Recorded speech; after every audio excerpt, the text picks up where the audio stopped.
দেশের জনপ্রিয় অভিনেত্রী শবনম ফারিয়া আগের চেয়ে এখন অনেকটাই কাজ কমিয়ে দিয়েছেন তিনি। নিজের অভিনয় শৈলী দেখিয়েছেন চলচ্চিত্রেও।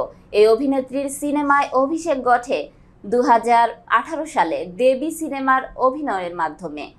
আগের চেয়ে এখন অনেকটাই কাজ কমিয়ে দিয়েছেন শবনম ফারিয়া। তবে পর্দায় আগের মতো সরব না থাকলেও সামাজিক যোগাযোগ মাধ্যমে বেশ সক্রিয় এই অভিনেত্রী।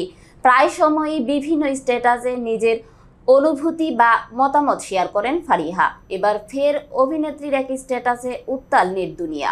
বিস্তারিত দেখুন ডেস্ক রিপোর্টে। অভিনেত্রী শবনম ফারিয়া নারী দিবসে নারীদের নিরাপত্তা নিয়ে প্রশ্ন ছুড়েছেন। ৮ মার্চ আন্তর্জাতিক নারী দিবস ছিল।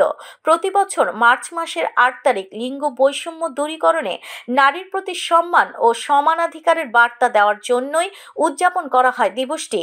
শুক্রবার ৭ মার্চ দিবাগত মধ্যরাতে ফেসবুক ভেরিফাইড পেজে একটি স্ট্যাটাস দিয়েছেন শবনম ফারিয়া। সেখানে তিনি লিখেছেন, যেই দেশে সামাজিক যোগাযোগ মাধ্যমে ঢুকলেই প্রতি রিফ্রেশে একটি করে ধর্ষণের সংবাদ, সেই দেশে আবার উমেন্স ডে কি? এদিকে এর কয়েকদিন আগেই এক ধর্ষকের জামিন পাওয়ার ঘটনায় ফেসবুকে নিজের ক্ষোভ প্রকাশ করেছেন এই অভিনেত্রী।